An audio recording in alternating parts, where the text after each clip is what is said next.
Hello' everyone, অন্য এটা ভিডিঅ'লৈ জনালোঁ স্বাগতম। ভিডিঅ'টো কেইদিনমানৰ আগৰে আছিলে, এডিট কৰাটোহে দেৰি হৈছে, মানে মই দেৰি কৰি আছোঁ ফেচবুকত। ৰাতিপুৱা ওলাই ল'লোঁ, এয়া বেটা আৰু মোৰ ইউনিফৰ্ম মানে ৰেড মিলি গৈছে আৰু এঠাইলৈ যাওঁ আৰু আপোনালোককো লগত লৈ যাওঁ, চাই থাকিব ভিডিঅ'টো।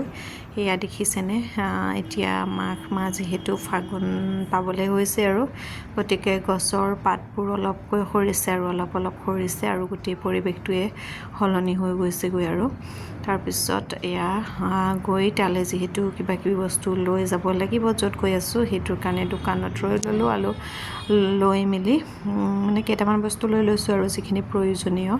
আমি গৈ আছোঁ, সেয়া দেখিছে বেটাও গৈছে, আমি তিনিটাহে গৈছোঁ, ছোৱালী স্কুলত গ'ল আৰু আমি এয়া লাহেকৈ পামগৈ আৰু দেখিছেনে বালি আৰু পৰিৱেশটো ভালো লাগিছে, বালি আৰু ঝাওবন মুকলি আকাশৰ তলত আমি গৈ আছোঁ। এয়া নদী পাৰ হ'ব লাগিব আৰু দেখিছেনে পানী বাৰু বৰ বেছি ডাঙৰ নহয়, তথাপি ভয় লাগি আছিলে।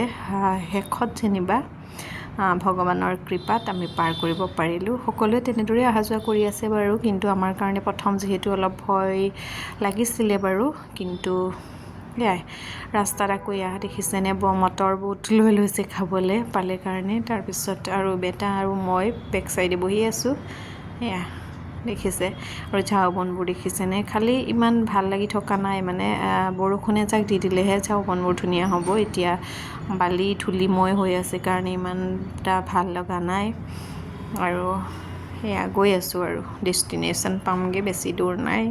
আৰু এই গছজোপা চাবচোন দেই, এইবোৰ যে দূৰৰ পৰা কেনেকুৱা লাগিছিলে, বাঁহ গছকেইজোপা পকি পাতবোৰ সৰিব লৈছে, গতিকে ধুনীয়া লাগিল কাৰণে ক্লিপটো ধৰি ৰাখিছিলোঁ। আৰু এয়া মুকলি পৰিৱেশ, সেয়া দেখিছে আমি কেইটাহি আছোঁ আৰু পূৰা গছ গছনি আৰু বগৰী গছ বিচাৰি আমি গৈ আছোঁ। এয়া দেখিছেনে, এনেকুৱা মুকলি পৰিৱেশত বহুত বেছি ভাল লাগে আৰু ল'ৰাইটো খুব ফূৰ্তি কৰিছে, দৌৰিছে মেলিছে আৰু এয়া শিমলু গছ, বাঁহ গছ আৰু ইফালে মুকলি পথাৰ, কি যে ধুনীয়া লাগিছে আৰু দেখিছেনে। এয়া এনেদৰে অলপ সময় ঘূৰিলোঁ মানে আমি বগৰী বিচাৰি আহিছোঁ আৰু ল'ৰাই এয়া গছতে উঠি ল'লে এবাৰ। এয়া যদিও ডাঙৰ হৈছে, সৰুৰ নিচিনাই কৰি থাকে আৰু কামবোৰ। আৰু এইবোৰ দেখিছেনে, শিমলু গছবোৰ এতিয়া কেইদিনমানৰ পিছত বৰ ধুনীয়া লাগিব, ফুলিবলৈ আৰম্ভ কৰিব যে। আৰু এয়া আমি ডেষ্টিনেশ্যন মানে বগৰী গছ বিচাৰি গৈছিলোঁ, পাই গ'লোঁ আৰু ছিঙিছোঁ আৰু এয়া খাবলৈ খুব ভাল আছিল, মিঠা আছিল বগৰী, কিন্তু মই বেগ চেগ নিনিলোঁ যে, সৰু বেগটোত আৰু কেইটামান ভৰাই আনিছিলোঁ। এয়া দেখিছেনে ফ্ৰেছ গছৰ পৰা একদম ছিঙিয়ে খাইছোঁ। তাৰপিছত আকৌ উভতিলোঁ য'ত আমি আহিছোঁ, আচলতে সকাম আছিলে, সেইটো কাৰণে আহিছিলোঁ আমি। আৰু ল'ৰাই এয়া য'ত পাইছে তাতেই খেলিব বিচাৰে, চাং পাতি থোৱা আছিলে আৰু এই জখলাডাল বগাইছে। এয়া অলপ সময় এৰিও দিছোঁ, মুকলি যিহেতু গাড়ী চাড়ী ইয়াত কথা নাই ভয় লগা, গতিকে এৰি দিব পাৰি আৰু তাহাঁতি দৌৰি ফুৰি খেলিছে আৰু এয়া পাতবোৰ সৰিছে, দেখিছেনে গাঁৱলীয়া পৰিৱেশ। আৰু ইয়াতে তাৰ পানী পিয়াহ লাগিলে আৰু খুজিলৈ এয়া পানী খাইছে আৰু বাতিটোতে ককাজনে ধুনীয়াকৈ দিছে। আৰু এই যে গোহালিৰ গোবৰবোৰ চাব দেই, এনেকুৱা গোহালি আজিকালি চাপৰিতহে দেখিবলৈ পোৱা যায় নহয় জানো, গতিকে কাৰণে অলপ ক্লিপ ধৰি ৰাখিছিলোঁ। আৰু গাহৰিৰ পোৱালি দেখিছে, ভাল লাগে এনেকুৱা গাঁৱলীয়া পৰিৱেশবোৰ। আৰু আমি আহিছিলোঁ এয়া সকাম, ওপৰতে পেণ্ডেল কেনেকৈ দিছে দেখিছেনে, নিজেই দিছে মানে, ইয়াতে একো বেলেগকৈ চাগে কৰিব লগা নাই, নিজে গাঁৱৰ মানুহখিনিয়ে মিলি ধুনীয়াকৈ দিছে। আৰু আমিও ৰাইজৰ লগত খাবলৈ বহিলোঁ, খাই লৈ আমি একদম ঘৰলৈকে ৰিটাৰ্ণ হ'লোঁ।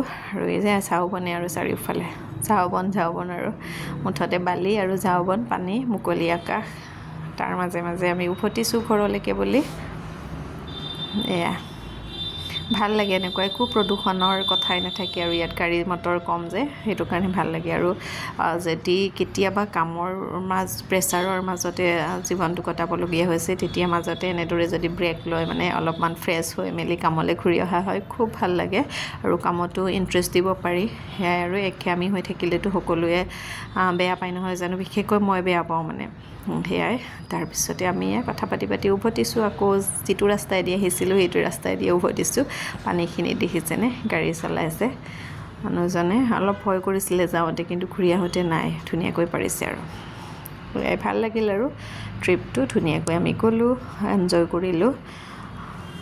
নিজৰ কাৰণে অলপ সময়খিনি পালোঁ কাৰণে ভাল লাগিল। আৰু দেখিছে পানী ডাঙৰ নিচিনা লাগিছে, কিন্তু ইমান বেছি দ নহয়, ধুনীয়াকৈ গাড়ী চাৰিও চাফা হৈ গৈছে। আৰু এয়া আমি উভতিছোঁ আৰু অলপমান ক্লিপ ধৰি ৰাখি আপোনালোককো দেখাই দিলোঁ।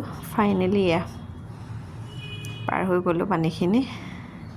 এয়াই পানীবোৰ দেখিছে, ইমান বেছি এতিয়া পানী নাই বাৰু, খৰালি ছিজন যিহেতু। আৰু এয়া ৰিটাৰ্ণ হ'লোঁ, বেটা টোপনি গুচি গ'ল।